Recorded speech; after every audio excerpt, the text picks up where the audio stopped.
नमस्कार दोस्तों, मैं केडी और आप सभी को हमारे यूट्यूब चैनल एट्रैक्टिव एजुकेशन में स्वागत है। तो दोस्तों, आज मैं बताने जा रहा हूं कि इकाई का अंक ज्ञात करने की शॉर्ट विधि। तो दोस्तों, वीडियो का अंत तक बने रहें और अगर अभी तक हमारे यूट्यूब चैनल को सब्सक्राइब नहीं किया है तो प्लीज़ सब्सक्राइब कर लें। तो चलिए दोस्तों, वीडियो शुरू करते हैं।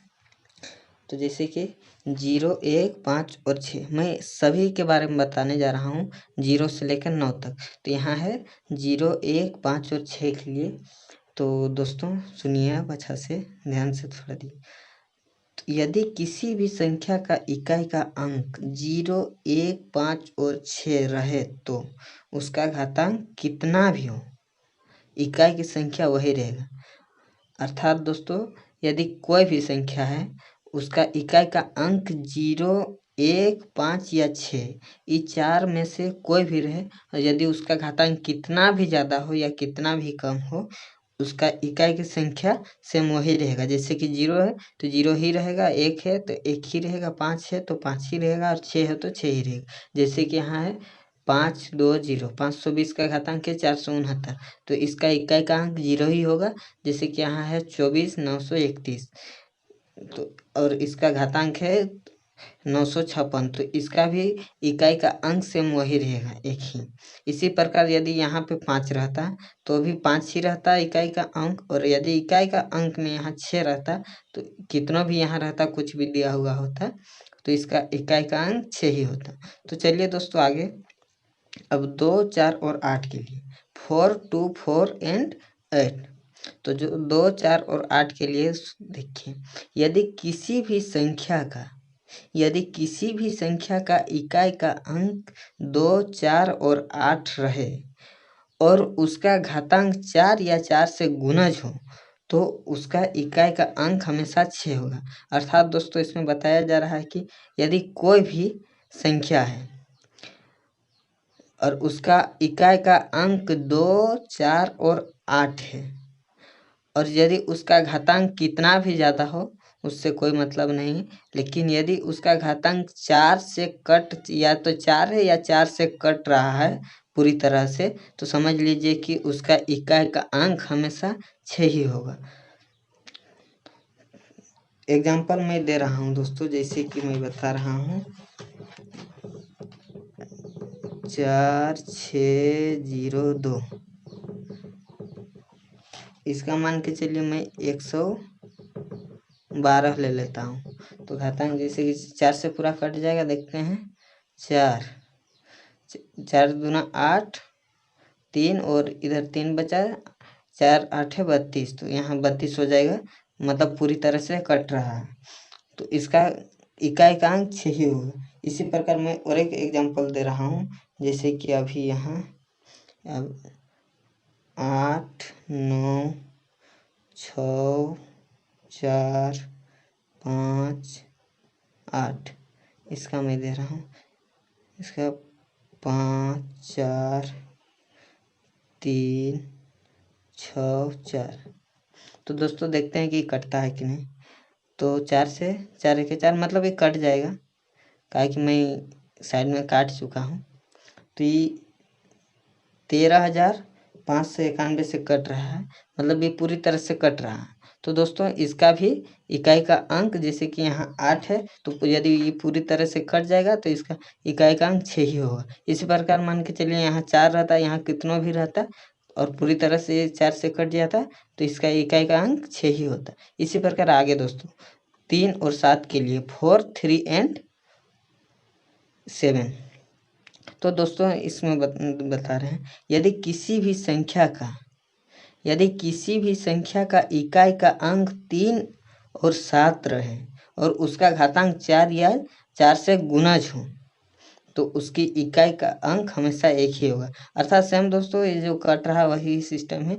यदि किसी भी संख्या का इकाई अंक 3 और 7 रहे तो, और 3 और 7 रहे तो, और उसका जो घातांक है या तो 4 रहे या 4 से पूरी तरह से कट रहा हो, तो उसका इकाई का अंक हमेशा 1 ही होगा। जैसे कि दोस्तों अभी मैं बताने जा रहा हूँ 3, 6, 8, 4, 7 ले लेता हूँ।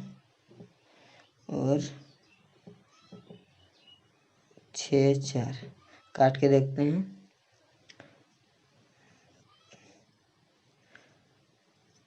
तो ये कट जाएगा क्योंकि मैं काट चुका हूँ साइड में।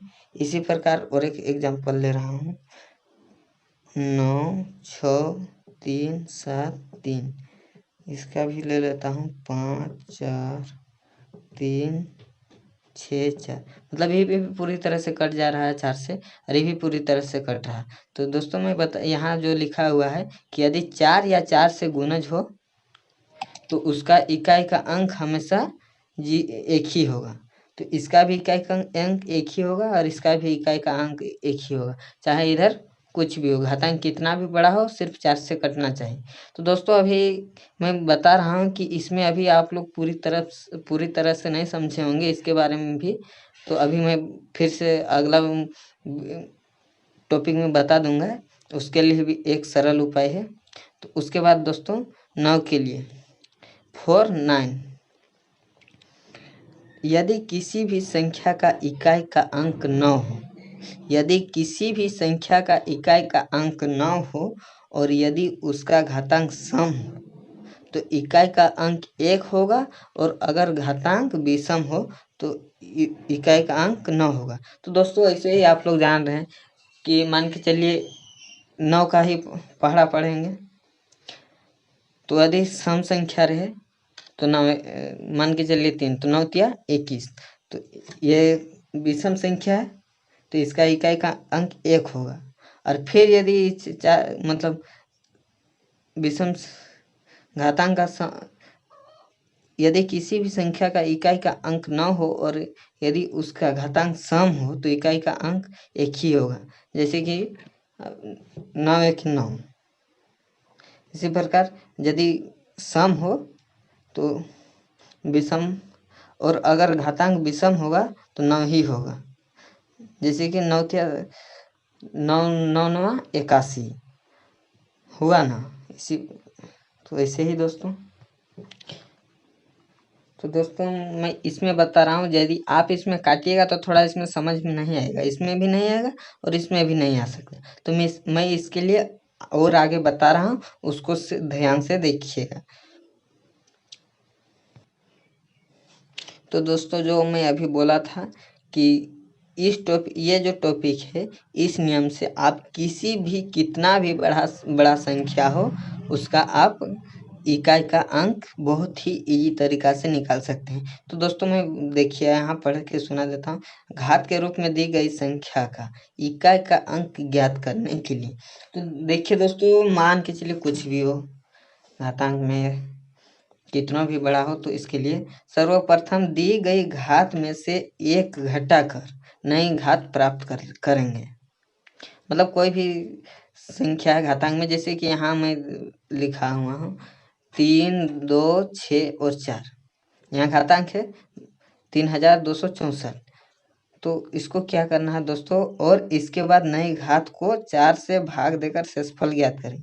तो इसमें एक घटाकर, मतलब 3264 है तो 3363 हो जाएगा एक घटाने के बाद। उसके बाद नया घात प्राप्त करें, मतलब जो नया घात प्राप्त होगा उसको फिर से 4 से डिवाइड कर देंगे, और जो शेषफल आएगा दोस्तों उसको फिर देखिए आगे क्या होता है। इस प्रकार प्राप्त शेषफल में एक जोड़कर नई संख्या प्राप्त करेंगे। तो जैसे कि जो यहाँ पहले एक माइनस किए थे फिर उसी को प्लस कर जोड़ देना है, तो इसमें इजी हो जाता है। तो फिर इसका आगे का देखिए। इस प्रकार प्राप्त नई संख्या को दी गई संख्या के इकाई के अंक के ऊपर घात लगाकर हल करेंगे। मतलब दोस्तों जो एक है और एक जोड़ के जो फिर आएगा शेषफल में, उसी को इकाई का अंक में उसका घातांक कर देंगे, और जो इकाई का अंक आए वही मतलब आपका ये होगा आंसर। तो दोस्तों मैं अभी एग्जांपल दिखा रहा हूँ। तो दोस्तों देखिए एग्जांपल कैसे होता है, कैसे क्या होगा। इस ट्रिक से आप इकाई का अंक सभी को आप अच्छी तरह से निकाल सकते हैं। तो देखिए दोस्तों मान के चलिए हम आपका लिख रहे हैं 8 6 5 4 3 इसका घातांक कर देंगे। कुछ भी लिख सकते हैं, जैसे कि 6 2 5 4 इतना सा लिख देते हैं, ज़्यादा बड़ा नहीं करेंगे। तो दोस्तों अब इसको क्या करना है, जैसे कि सब उसमें नियम था कि जो घातांक है उसका पहले एक उसमें से एक माइनस करेंगे। तो 6 2 5 4 में से एक घटा देंगे तो बचेगा 6 2 5 3। तो दोस्तों अब इसमें करना क्या है, इसको डिवाइड कर देना है। जैसे कि आपका यहाँ है 6 2 5 3, इसको 4 से डिवाइड कर देना है। 4 तो कितना होगा, 4 1 4, इधर 2 बचेगा, 4 5 20, फिर 2 बचेगा, 4 6 24, फिर 1 बचा 3, 4 तिया 12, 4 तिया 12, 4 1 4, 2 बचा, 4 5 20, फिर 2 बचा, फिर 4 6 24, 1 बचा और 4 तिया 12। ठीक है दोस्तों, तो यहाँ 1 बच जाएगा तो शेषफल 1 हो जाएगा।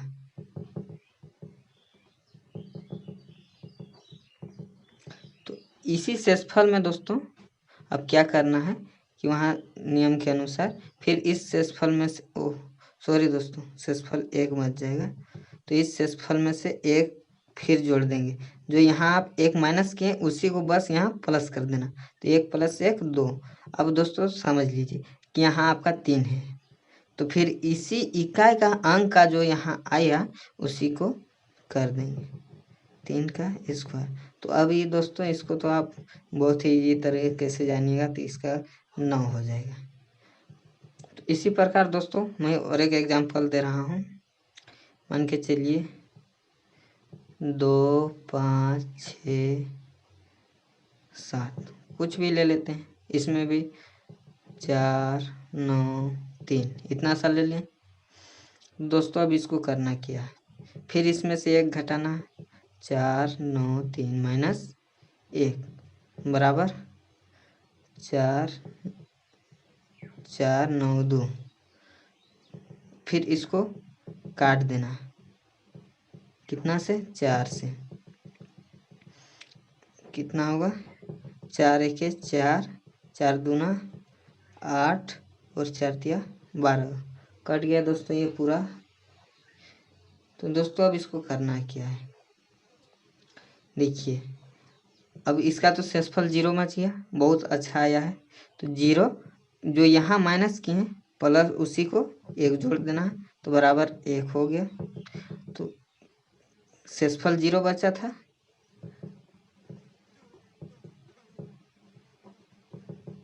इसी 0 में से 1 जोड़ दिए। तो दोस्तों 1 ये है, तो यहाँ 7 है, तो 7 का स्क्वायर 1 ही बार आया, तो 1 तो 7 का 7 ही होगा।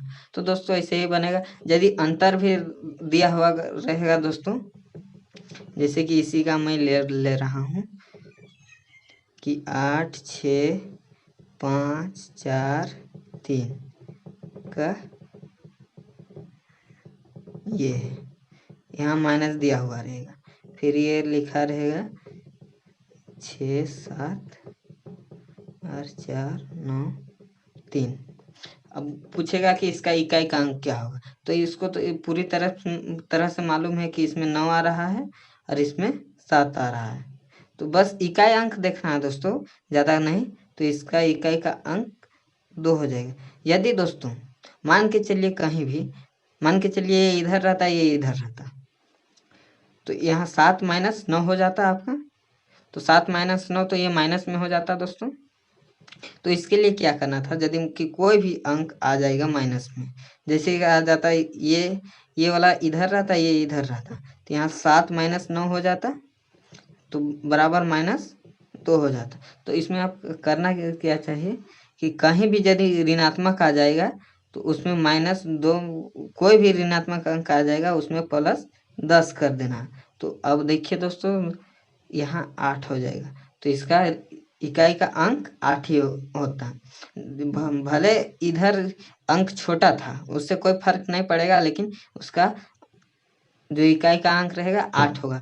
इसी प्रकार दोस्तों, जैसे कि यहाँ मान के चलिए प्लस रहता है, तो यहाँ 9 था, यहाँ 7 आ रहा था, तो 9 और 7 को जोड़ देते हैं तो 16 हो जाता था। 16 का इकाई मतलब 16 हो जाता, तो इसके मतलब इकाई अंक 6 हो जाता। तो दोस्तों, आप लोग तो अच्छी तरह से समझे होंगे, और उसको दोस्तों आप लोग बहुत अच्छी मतलब नोट कर लीजिएगा जरूर, क्योंकि वो बहुत ही इम्पोर्टेंट है जो मैं अभी दिखा दे रहा हूँ। तो दोस्तों, मैं यही बता रहा था कि ये जो है, ये ट्रिक को आप ज़रूर नोट कर लें, क्योंकि एग्ज़ाम में ज़्यादा टाइम रहता नहीं, तो आप इससे बहुत अच्छी तरह से समझ जाइएगा। बस इतना सा समझ जाइएगा, यहाँ सब कुछ है, जैसे कि 0 से 9 तक है। 0 1 2 3 4 5 6 7 8 और 1 9, तो इतना ही अंक रहता है दोस्तों इकाई का अंक ज्ञात करने के लिए, या कितना भी हो, 9 ही मतलब 10 ही अंक है। तो ये बहुत ही इजी तरीका है। यदि दोस्तों ये थोड़ा आपको कठिन लगे, तो सबसे मेन पॉइंट है, ये है दोस्तों, आपको दिखा रहा हूँ, इसको जरूर नोट कर लीजिए। ये VVI मतलब वेरी वेरी इम्पोर्टेंट है। ये आप जान लीजिएगा, तो दोस्तों कहीं से भी कुछ भी पूछ दे, आप जरूर जान जाइएगा इकाई का अंक ज्ञात करने के लिए। तो दोस्तों, थैंक यू, फिर मिलेंगे अगले वीडियो में।